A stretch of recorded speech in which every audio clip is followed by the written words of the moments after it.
किसी जलसे से खाली नहीं जाएंगे। सिर्फ इतना कर लें कि जिस्म यहां रखे, दिल मदीने वाले की चौखट पे रहना चाहिए, दिल हुजूर की चौखट पे रहना चाहिए सुबानी साहब। तब अल्लाह महफिलों में बैठने की बरकत अता फरमा देता है। ठीक है ना। मैं समझ सकता हूं कि हमारी कौम पे टोपियां क्यों नहीं है। हमारी कौम पे टोपियां दो वजह से नहीं है। एक तो जूते महंगे हो गए, दूसरा मस्जिद में जाने में कोई प्रेशर नहीं डालता है। अगर मस्जिद में पाबंदी से जाया करते ना तो टोपी जेब में हुआ करती है ना। जिस पे टोपी ना हो वो रुमाल रख ले। महफिल बड़ी नूरानी है और इसलिए भी नूरानी है क्योंकि आले रसूल की आमद है। सर छुपा के बैठा करो मेरे भाई, तब अल्लाह बरकती अता फरमाता है माशाअल्लाह, है ना। आज जो लोग टोपी नहीं ला सके हैं या कपड़ा भी नहीं है, उनसे मेरी गुजारिश है, अगला बाजार लगे ना आपके मोहल्ले का तो भले ही शलजम पालक बाद में खरीदना, 25 रुपए की टोपी पहले खरीदनी है। इंशाअल्लाह। वाह वाह वाह। हाँ, असल में क्या है, बेटे भी टोपी क्यों ओढ़े जब हुजूर अब्बा नहीं ओढ़ी कभी जी, ओढ़ी नहीं। जुम्मे के दिन भी रुमाल बांध के निकल लिया अब्बा, जुम्मे के दिन भी मस्जिद में रुमाल बांध के जा रहा है। हमारी टोपी हमारा हुस्न है, हमारा जेवर है, हमारी शान है। अली रजा भाई लोग कहते हैं कि पर्दे पे तकरीर करो, मैं कहता हूं क्या तकरीर करूं, तकरीरों की जरूरत नहीं है। अगर नौजवान टोपियां ओढ़ना शुरू कर दें तो बेटियां दुपट्टे ओढ़ना शुरू कर देंगे। जब से हमने टोपियां उतार दी, हमारी बेटियों ने दुपट्टे उतार दिए।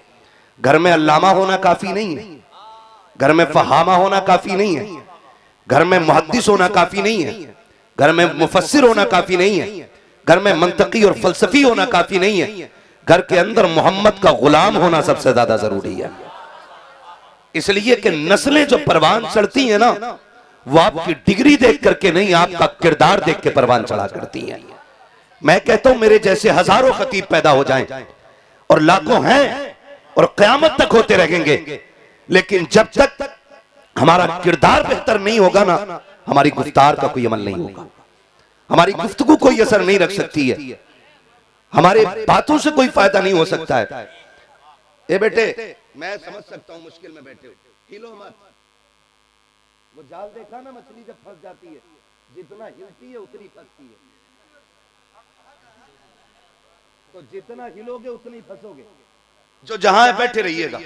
आपने बहुत वक्त बर्दाश्त किया है और यकीनन मैं समझ सकता हूं ये भीड़ मेरी बुलाई हुई तो नहीं हो सकती है, न अहले कमेटी की बुलाई हुई है, न कारी साहब की बुलाई हुई है। सबका एक ही ईमान है, महबूब की महफिल को महबूब सजाते हैं, आते हैं वही जिनको सरकार बुलाते हैं, आते हैं वही जिनको सरकार बुलाते हैं। मैं मुबारकबाद पेश करता हूं, ये जो आगे बैठे हुए हैं ना, यकीनन शुरू से बैठे होंगे, शुरू से बैठे होंगे, और जो पीछे रह गए ना तो वो बाद में आए होंगे। ये लोग उन लोगों से हजार गुना अफजल हैं जो अभी डीजे के साथ तमाशे रोडों पे कर रहे थे। बहुत गौर से मेरी बात सुनिएगा, अल्लाह करे ये बात आपके दिलों में उतर जाए।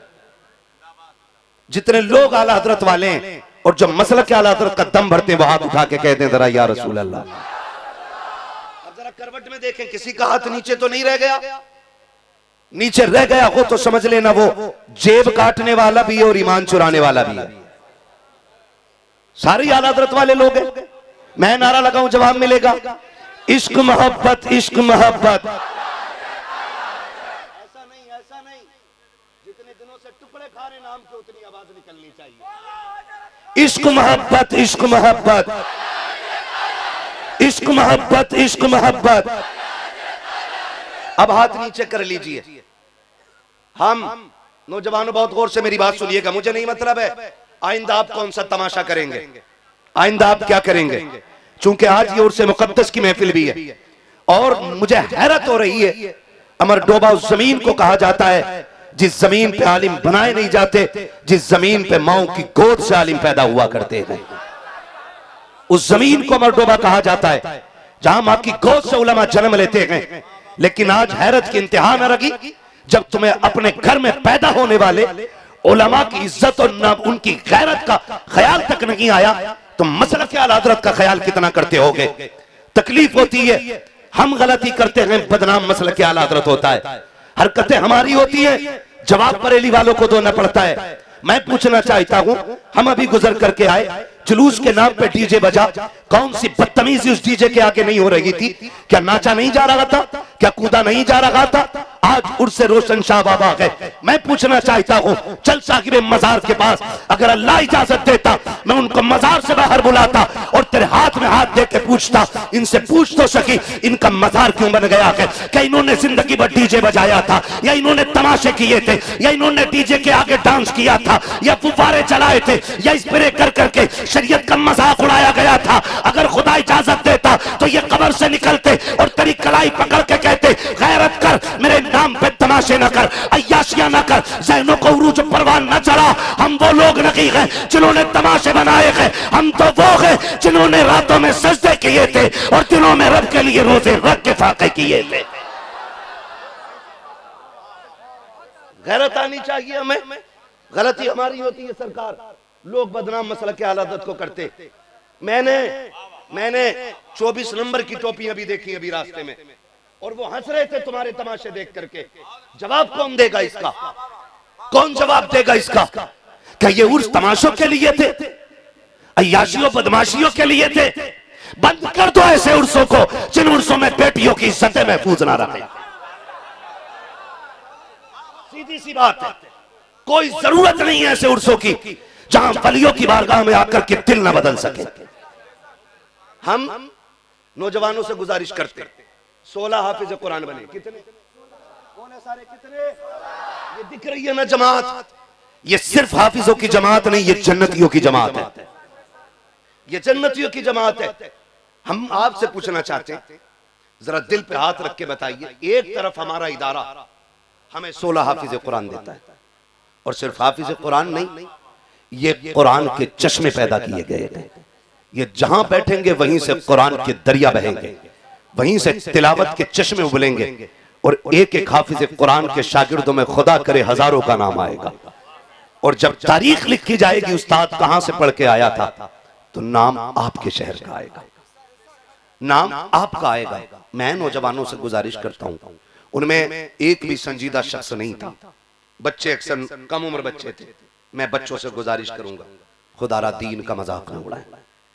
दीन इतना सस्ता भी नहीं है जो हम जैसे चाहे बदनाम कर दे। मुश्किल से दीन हम तक पहुंचाए, ना हमारे गरिबान पकड़े गए, ना हमें गालियां मिली, ना हमें जेलों में डाला गया। दीन कैसे पहुंचा के पूछ ज़हरा के लालों से, घर लुटा करके दीन हम तक पहुंचाया गया है।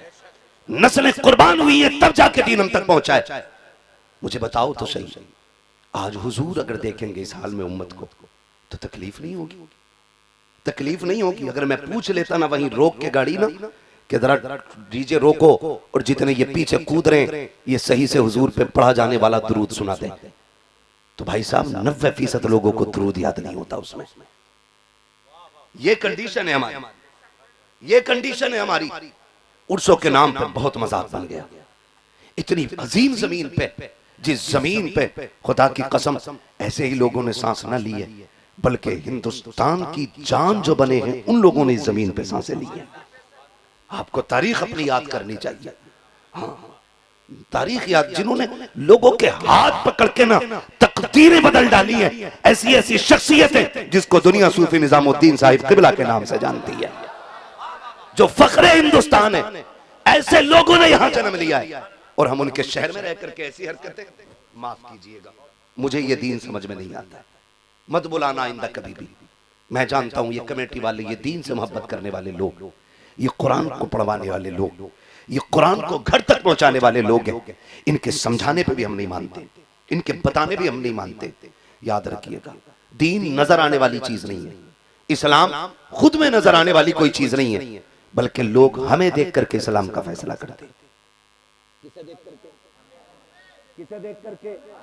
हमें देख करके लोग फैसला करते हैं कि इस्लाम कैसा है। आज भी हमें, कल भी हम थे। मखदूम पाक की जात आप देखें, इस घराने ने दुनिया लौटा करके दुनिया बचाई, और आज हम हैं 6 टाइम खा के भी रब को याद नहीं करते। 6 टाइम खा के भी रब को याद नहीं करते। अभी ऐलान हुआ था चंदे का, कितने लोगों की जेब में हाथ गया, कितने लोगों ने दिया।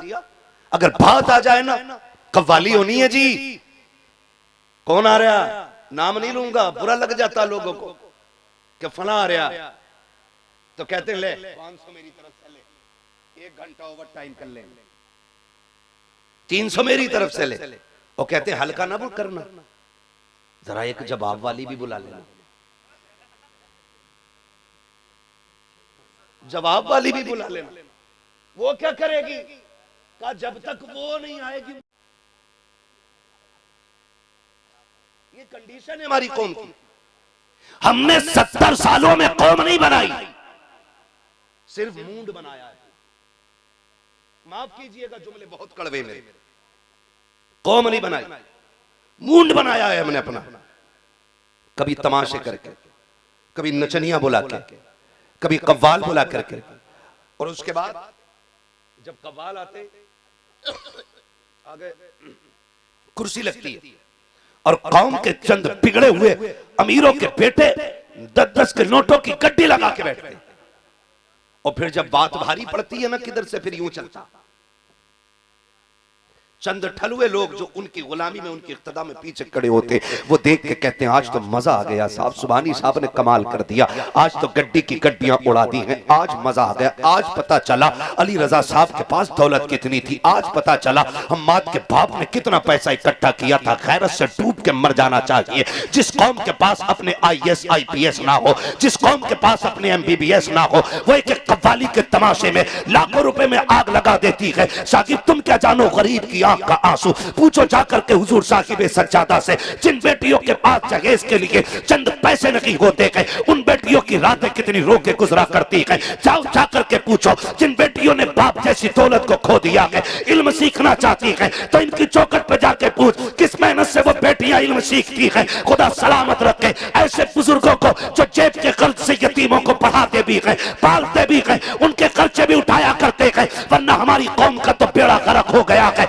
इसके पास अय्याशी में लुटाने के लिए दौलत तो है, लेकिन गरीब को देने के लिए लुक़मे नहीं है। इसके पास तमाशों में लुटाने के लिए गड्डियां तो है, लेकिन बेवा की बेटी के सर पे डालने के लिए चादर नहीं है। क्या करोगे ऐसी दौलत का? तुम तमाशों में पैसे उड़ाते हो। खुदा के वास्ते, तुम्हें खुदा का वास्ता, अगर रब ने दौलत दी है अय्याशियों पे ना उड़ाइएगा, तमाशों पे ना उड़ाइएगा, इसी पैसे को लीजिएगा। आकर के कारी साहब क़िबला की बारगाह में कारी हसीब से कहिए मौलाना पैसा इकट्ठा हो गया है, मुझे एक कारी कुरान बता जिसके पास लेटने का बिस्तर ना हो, एक कारी कुरान बता जिसके पास पढ़ने का कुरान ना हो, एक कारी कुरान बता जिसके पास खर्च का पैसा ना हो। ये पैसा उठा करके उसकी झोली में डाल दे, खुदा उठा करके जन्नत तेरी झोली में डाल दे। नारे तकबीर, नारे रिसालत, मसलके आला हजरत हजरत अल्लामा मुफ्ती हम्माद साहब क़िबला हुजूर अनीसे मिल्लत। सुभान अल्लाह, सुभान अल्लाह। कुछ करो यार, अब वो वक्त नहीं है, अब नहीं चलेगा ऐसे, अब नहीं चलेगा। कितने कमरे हैं आपके मदरसे में कारी साहब हैं? मस्जिद में 2 कमरे और 16 हाफिज कुरान। बोल दो जरा यार सुभान अल्लाह। हाँ, मुझे नचनियों की दाद नहीं चाहिए, मुझे हुजूर के दीवानों की दाद चाहिए। जो इन तमाशों से लगे वो बोले जरा सुभान अल्लाह। हाँ, कितने हाफिज कुरान और पढ़े कहाँ गए? जोर से, बस खुदा सलामत रखे, यही भीड़ काफी है। हाँ, जंग में कागजी अफराद से क्या होता है, हिम्मतें लड़ती हैं तादाद से क्या होता है ना? ये चंद नौजवान काफी है मेरे लिए। आप ना भी बोले, अपनी आवाज घर ले जाइएगा, आपके बेटों को डांटने में काम आएगी। और आप इतनी जोर से बोलिए गला बैठ जाए। माँ पूछे आवाज क्या हुई, कहना अम्मा जेब में पैसा नहीं था, हुजूर के नाम पे आवाज कुर्बान करके आ गए। हुजूर के बेटे बैठे हुए हैं। वाह वाह वाह, सुभान अल्लाह, सुभान सारे अल्लाह। लोगों की कहाँ चल रहा है मदरसा? मस्जिद में ये छोटे छोटे बच्चे, इन बच्चों के माँ बाप को सलाम कि इतनी रात में बड़े बड़ों की आंखें बंद हो जाती हैं।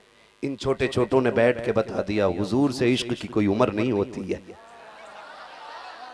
28 साल का आशिक हो सकता है तो फिर 8 साल का भी तो हुजूर का आशिक हो सकता है। खुदा आपको सलामत रखे और आपके माँ बाप को सलामत रखे। इदारा 2 कमरों पे चल रहा है, 2 कमरों पे चल रहा है। एक बात बताओ, हमारे घर का एक बल्ब फ्यूज हो जाए उसी टाइम बल्ब आएगा। समर खराब हो जाए, उसी वक्त में मिस्त्री आएगा, ठीक करेगा। लाइट खराब हो जाए, उसी वक्त में आएगा मिस्त्री और ठीक करके चला जाएगा। और हमें अगर लेटने में पैर पूरे नहीं फैल रहे ना कमरे में, कह रहा एक कमरा और बना लूं। हमें अपना घर इतना प्यारा है तो फिर हुजूर का घर कितना प्यारा होना चाहिए, है ना। हुजूर साहिब सज्जादा की अल्लाह उम्र में बरकतें करे। 51,000 पिछले साल दिए थे, 51,000 इस साल दिए गए। अजी साहब आप तो कुछ भी ना दें, तब भी हमारा ये दावा है, तेरे टुकड़ों पे पले गैर की ठोकर पे न डाल, झिड़कियां खाएं कहां छोड़ के सदका तेरा, है जी।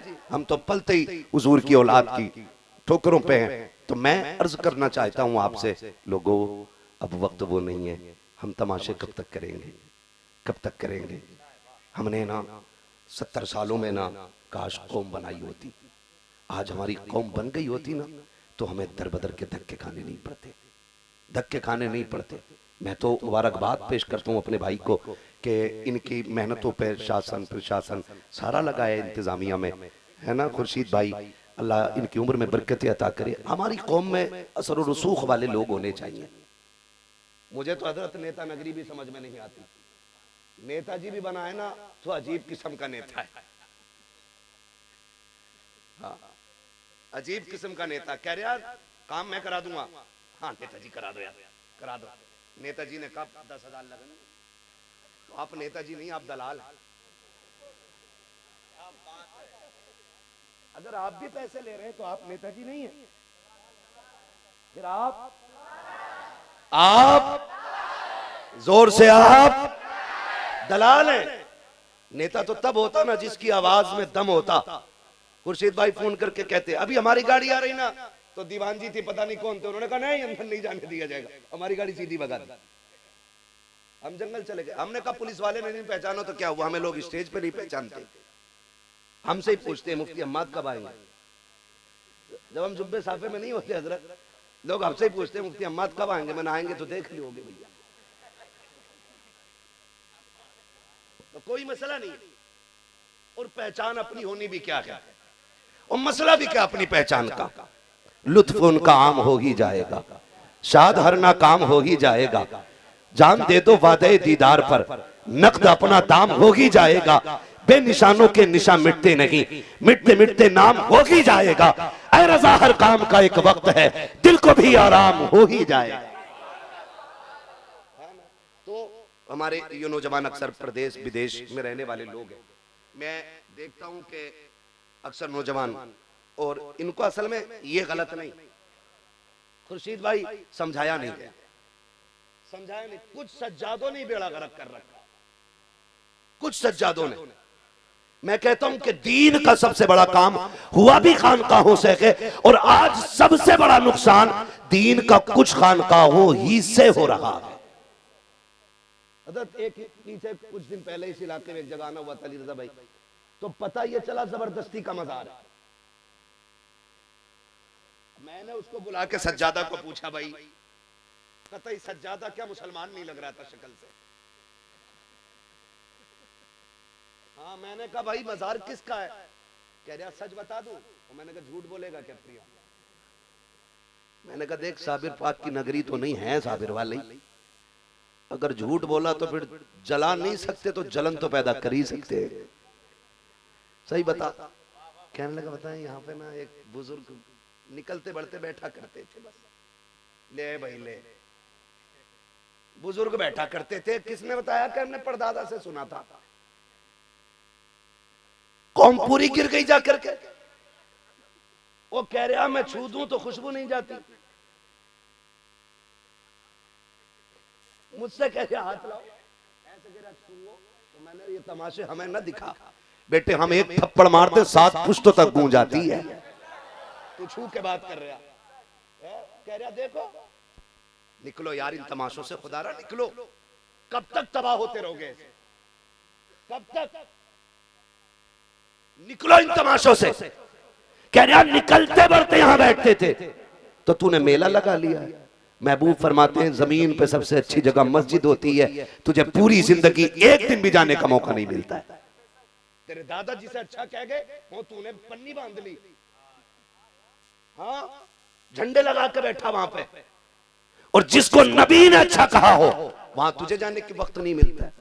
बता, तेरा दादा सच्चा है कि मदीने वाला सच्चा है? कौन सच्चा है? जोर से कौन? सबसे आला वो औला, सबसे बाला वो बाला। बस ये कंडीशन हमारी कौम की। अंधभक्त उधर ही नहीं है, इधर भी है,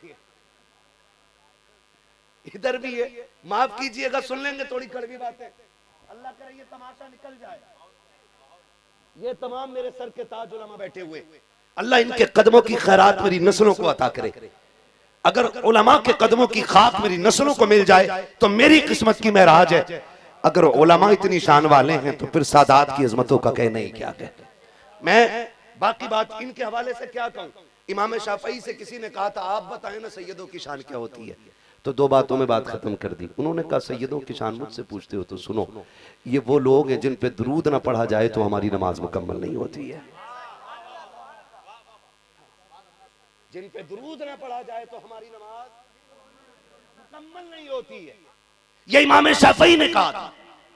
माफ कीजिएगा, बताओ खुर्शीद भाई बैठे हो, कमेटी वाले सारे बैठे, कितनी मेहनत कर रहे थे। मैं उन चंद लड़कों को दुआएं देता हूं जिन्होंने मेरी गाड़ी निकलवाई, और इस मेहनत से हटा बचा के खुर्शीद भाई और इनके साथ के दो चार लड़के उन्होंने गाड़ियां निकलवाई। कंडीशन ये थी, लगता ही नहीं था कि महफिल मर्दों की है कि औरतों की है। और वो जो चादरों का जुलूस निकाल रहे हैं, तुम भी मसला के आला हज़रत पे अमल करो। और मसला के आला हज़रत यह है कि एक चादर से ज्यादा चादर नहीं चढ़ाई जानी चाहिए।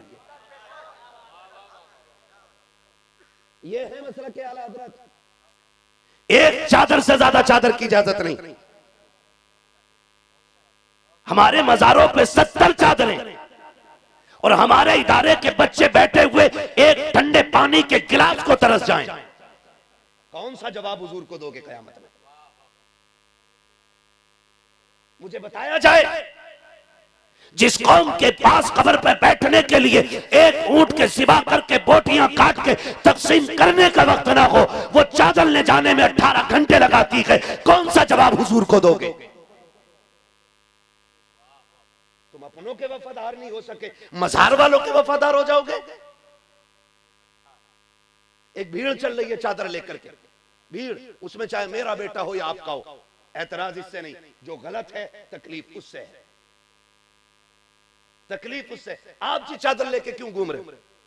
कब बाबा के कलंदर हैं हम, बाबा के मलंग हैं हम, बाबा के दीवाने हैं हम। मैं पूछना चाहता हूं, ये जो मजार में लेटा हुआ शख्स है, इसकी कभी तहज्जुद कज़ा नहीं हुई होगी, इसकी कभी चाश कज़ा नहीं हुई होगी, इसकी कभी इशराक कज़ा नहीं हुई होगी। फर्ज तो बड़ी बात है, जिसने नवाफिल न छोड़े होंगे उसके मजार पे जाने वाले तमाशे करते जा रहे हैं। एक वक्त का सजदा पेशानी में नहीं है, एक बार की तस्बीह सुबह से शाम तक की हमारी झोलियों में नहीं है। हम जा किधर रखे हैं? हमारी कौम को हो क्या गया है? वैसे ही हाथ फैला के कहते हो अल्लाह सलाहुद्दीन दे दे, मोहम्मद बिन कासिम दे दे। कब तक मांगते रहोगे? ये कोशिश क्यों नहीं करते हो खुदा हमी को सलाहुद्दीन बना दे, खुदा हमी को मोहम्मद बिन कासिम बना दे। कभी उठ के रात को ये भी तो कह अल्लाह सलाहुद्दीन भी तेरा बंदा था, मैं भी तेरा बंदा हूँ, मौला मुझ में वो जुर्रत पैदा कर, मैं तेरे दीन के लिए खड़ा हो जाऊं। मौला मोहम्मद बिन कासिम भी तेरा बंदा था, मुझे भी वो तौफीक दे कि मैं मोहम्मद बिन कासिम बन सकूं। उसके खजानों में कमी नहीं है, हमें मांगना नहीं आया। खुदा की कसम, उससे अपने रुतबों की बुलंदी मांगो, तुझे मांगने में देर होगी, उसे देने में देर नहीं होगी। हम तो मजारों पे भी गए तो हमने ये कहा बाबा 5 ट्रक हो गए, 6 और करा दो, 3 मंजिल बन गया है, 1 और बनवा दो। काश कि छोचा शरीफ जाते, बरेली शरीफ जाते, मारारा शरीफ जाते, बिलग्राम शरीफ जाते, साहिब मजार के कदमों में बैठते और कहते बाबा दुआ करना जैसे रब ने तुझे अपना वली बनाया है, मुझे भी अपना वली बना ले। कितने लोगों ने मांगा जी, कितने लोगों ने मांगा, नहीं मांग पाए। सांसें गिनती की रह गई हैं, गिनती की। ये याद रखिएगा, जरूरी नहीं है मौत बाल सफेद होंगे तभी आएगी। अब तो बाप बैठा रहता है, बेटे का जनाजा उठ जाता है, दादा बैठा है, पोते का जनाजा चला गया, जाओ तुम्हारे पूरे शहर में एक एक दरवाजा जाके चेक करो और पूछो कोई घर ऐसा है जिसकी चौखट से एक जनाजा ना उठाओ। कोई कहेगा हमने 5 जनाजे उठते देख लिए, कोई कहेगा 3 देखे, कोई कहेगा मैंने 6 देखे, कोई कहेगा मैंने 7 देखे। एक दिन ऐसा आएगा यार महफिलें होंगी और हम नहीं होंगे, ये याद रखिएगा। आज हम ऐलान सुनते हैं फला नहीं रहा, फला नहीं रहा, एक दिन वो आएगा लोग हमारे नाम का ऐलान करेंगे और हम बेसुध होकर पड़े होंगे। कौन सी तैयारी की हमने, कौन सी तैयारी की हमने? खुदा रहा बदलो यार। ये शिकायत तो सभी को है ना, कौम की बेटियां मुर्तद हो रही हैं, कौम की बेटियां हाथ से जा रही हैं, कौम की बेटियां मजहब छोड़ गई। मैंने तो कल नागपुर में ये बात कही थी, मैंने कहा था काश हमारा ईमान फिलिस्तीन वालों जैसा मजबूत हो जाता। हिंदुस्तान वो जमीन है जहां पे बेटियां मुर्तद हो रही हैं, यानी पैदा कलमे वाले के घर हुई, कमाई कलमे वाले की खाई, परवरिश कलमे वाले की गोद में पाई, माहौल कलमे वालों का मिला, फिर दीन से चली गई। अमेरिका वो जमीन है जहां पे बड़ी तेजी से लोग मुसलमान होते जा रहे हैं। क्यों क्यों? वजह सिर्फ इतनी है कि उन्होंने सही मुसलमान देख लिए,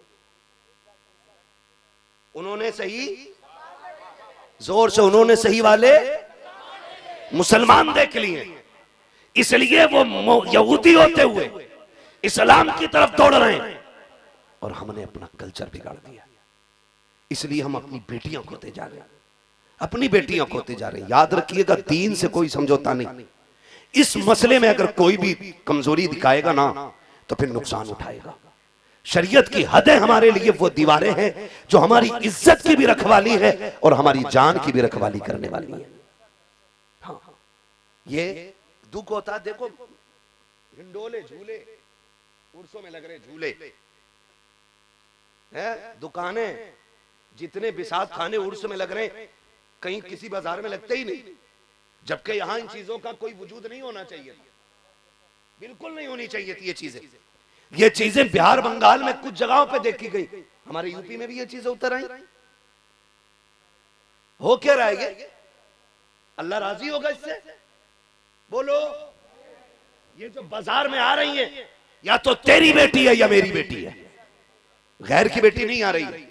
मुझे बताओ मस्जिदें हैं हमारे डोबा में? ये बात भी खुर्शीद भाई बताएं, ये कारी साहब बताएं, तभी पता चलेगी। आप बोले ना है मस्जिदें?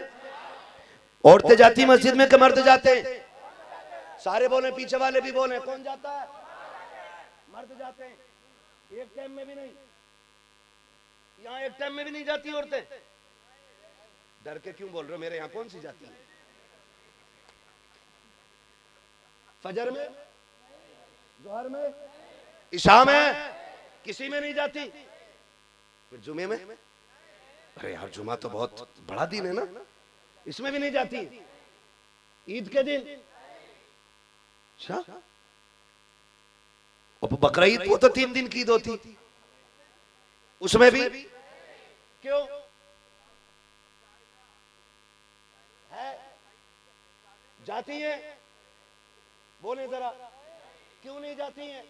मुझसे ना पूछो, इन उलमा से पूछो, सादात से पूछो, इन बुजुर्गों से पूछो, ये बताएंगे हुजूर ने बेटियों की इज्जत महफूज की है। जमीन पे सबसे अच्छी जगह को मस्जिद कहा जाता है, सबसे बड़ी इबादत को नमाज कहा जाता है। नमाज के लिए औरत को मस्जिद में जाने की इजाजत क्यों नहीं? उलमा बताएंगे इसलिए इजाजत नहीं है ताकि इनकी इज्जतें महफूज रह सके। माना कि मस्जिद है, नमाज इबादत है, लेकिन जो मर्द और गैर महरम औरतें और मर्दों का इख्तिलाफ होगा उससे फितनों के शुबहात पैदा होंगे। हो सकता है किसी की बेटी की इज्जत पे आंच आ जाए, हो सकता है किसी की बेटी की इज्जत पे किसी का हाथ लग जाए। इसलिए इस्लाम इजाजत नहीं देता है कि कोई औरत मस्जिद में जाके नमाज जैसी इबादत अदा करे। अगर इस्लाम किसी बेटी को नमाज के लिए मस्जिद में जाने की इजाजत नहीं देता तो जाओ बेटियों से जाके पूछो, तुम अल्लामा की बेटी हो, मजदूर की बेटी हो, किसान की बेटी हो, ये अपनी जगह है। जो इस्लाम बेटी को मस्जिद की इजाजत नहीं देता वो इस्लाम बेटी को मेले मजार की इजाजत कैसे दे सकता है?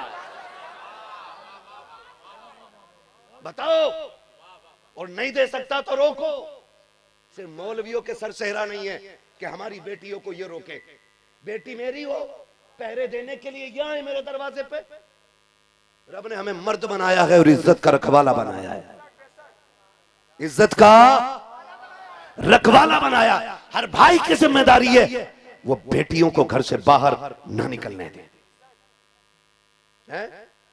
अजीब। वो देखा मैंने अभी, वो क्या सिर पे बांध के जलाए घूम रही, जल रहा था वो। हाँ जी, तुम्हें पता होगा वो क्या था। मैं देख के मैं तो हैरत में था कि ये बिजली घर किधर चला।